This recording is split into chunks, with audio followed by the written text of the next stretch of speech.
ఇంద్రలోక భవనాన్ని ఈడ్చుకొచ్చి గదిలో మార్చి మళ్ళీ కట్టారో ఏమో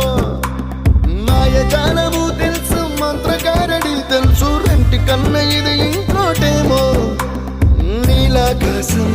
నేలాకొస్తే ఇట్టాగే ఉంటాదో ఏమో ఈ సంతోషం